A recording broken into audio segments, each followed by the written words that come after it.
Welcome back. Thank you, Jessica. I'm here with a very funny young comic. He's a DC native, and he's worked all across, all throughout DC with some of the funniest names in comedy, especially locally and some, nationally. Yeah, a couple of them. Let me take a look at some of these names that you've given me here. None of those people know me at all, but for real. Oh, that's not you. Hold on. That's the porn thing you got. Yeah. Those are your questions. Naked picture they looked at like, oh, I know no, I got him in there somewhere. Hold on. Jessica Bruck and butt naked on the. Nah, I saw that on the internet. Yeah, I think everybody's seen that one. That's what the internet is for, basically. Okay. Comedy and porn. Forget that. Right. What is? Understandable. I know you work with Tony Woods. Yeah. I know you work with. I know. Let me see. This is Marcu Doodoo Brown. Marcus Brown was, people call him Marcu Doodoo Brown. He's probably gonna say it when he gets up there, but I might as well just say it now. I want to be formal because I just kind of ruined my introduction there a second ago. And Doodoo is formal. It doesn't get much more formal than Doodoo Brown. That's. Well, before I get into, tell me some of the people that you work with and some of the places that you've worked at around DC. The Red Line. I've been there a couple times. I've seen you there. That's where I first saw you. Bong. I've been on there. I gave you $1.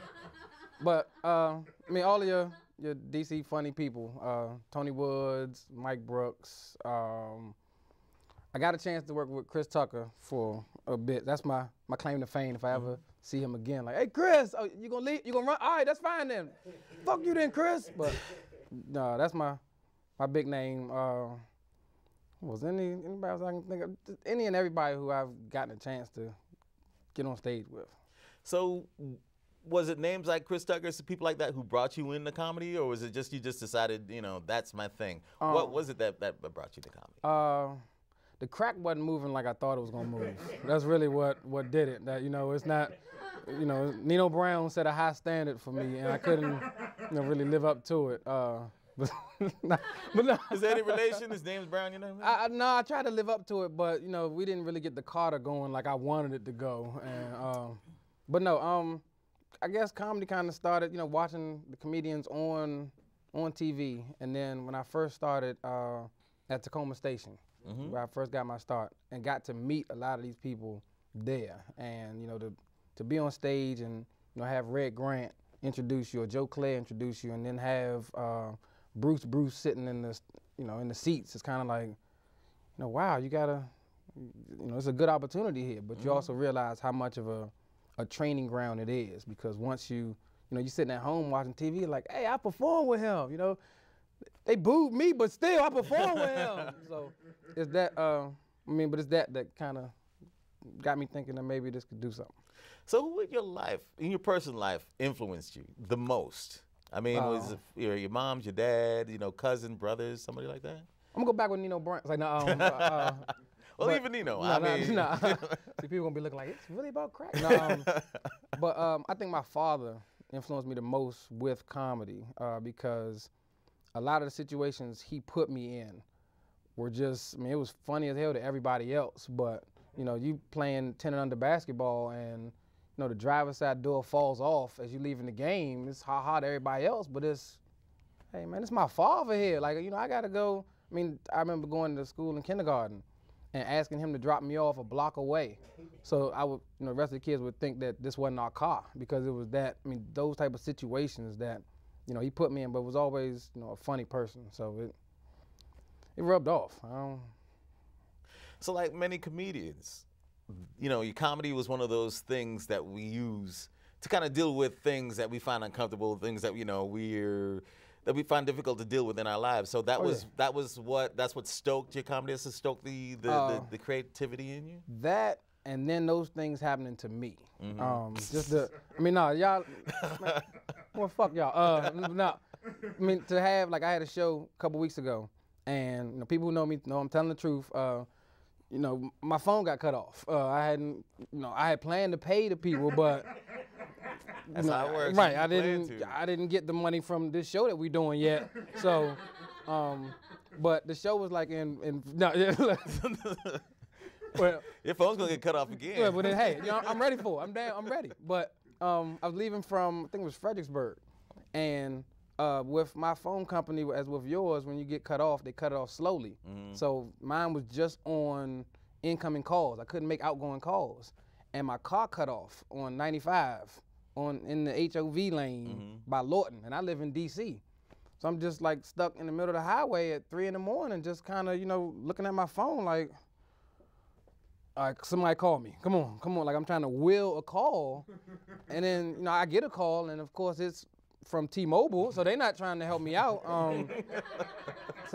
But little stuff like that, like y'all find it funny, but I was really on the side of the road, and Jessica Brogan didn't call me, and neither did Haywood. So, you know, we had to turn it into something. So a lot of times, though, it's just life situations that, you know, keep happening. So what were you like in school? I mean, I know you bring things from your home life. What were you like in school?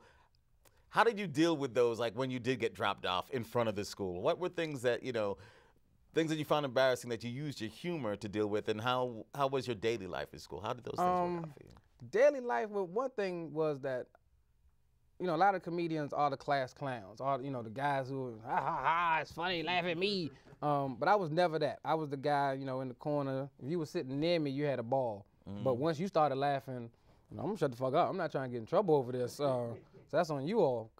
Raised in I won't say a strict household, but, you know, I let my coaches over the years, you acted up, you know, you got beat with a bat. I'm like, how you let the coach beat you with a bat? Because I don't want him to tell at home, because I don't feel like dealing with it again. So a lot of times, you know, that was me. I mean, I'm in the corner, you know, I'm making you guys laugh, but, you know, y'all laugh out loud. You know, that's before LOL, but you know, y'all laughing like, no, I'm listening. What? The answer is C. Yes, ma'am. So, I mean, that was me in school. I played basketball until the scholarship didn't arrive. Then the hell with basketball. But that's about it. I mean, that's cool. So, were you a good student? I mean, you say you were quiet and you say you listened. So, did you take any of that stuff in? Does any of that also make it to comedy? Or you just say, look, I'm just going to play it, you know, play a little bit more street? I mean, I was smart. I was just as smart as the dude that sat beside me. I'm going to say that much. But, I mean, I furthered my education. Hold on, you weren't supposed to laugh at that, Mr. Cameraman. That was hard. Anyway, but I mean, I was pretty smart. I wasn't, you know, valedictorian, but I sat next to him, and you know, so I did pretty good. But so Marcus, okay, I've asked this question to a few of my guests. What is something about you that most people don't know? You know, tell us, reveal a little bit about yourself to I'm a premature ejaculator. I don't know if people know that. I'm pretty sure a lot of people know that already. Okay, I'm just playing.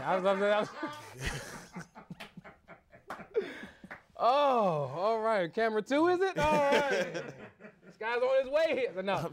I have the internet, but go ahead. Things that people don't know about me is that I guess I actually care about more than just myself. I feel like I care about, you know, when it comes to comedy, I care about the entire comedy game from DC. When it comes to people in general, you know, if we go somewhere, I'll give to the less fortunate. I'm gonna need them to do something for that money, but I still give to them. Well, I noticed that because when I did that charity benefit that Jessica also did for the homeless with Streetwise Partners, you were one of the ones who, you know, basically signed up right away. So right, I was actually, you know, but I'm gonna need a dance or something. You're gonna have to, you know, squeegee or something to earn my dollar. But I mean, I feel like I care about, you know, the greater good. And I mean, anybody who knows me knows I always work with kids, no matter what. You know, I can go into a room and there'll be some kids there. I'll mess with the kids before the adults. So, all right, Marcus. Thanks for coming. I appreciate it. I think you're a very funny guy. I'm glad I had you because on the show. And yeah, I was gonna say, whoa. Yeah, okay. I'm glad I had you. Like, look. But look. Don't let the pink like that. Anyway, Marcus is gonna do a set for us real quick. He's gonna show you exactly what I'm talking about, how funny he is. Thank you, Marcus. Second time we done dapped. That's cool. You can dap as many times as you want.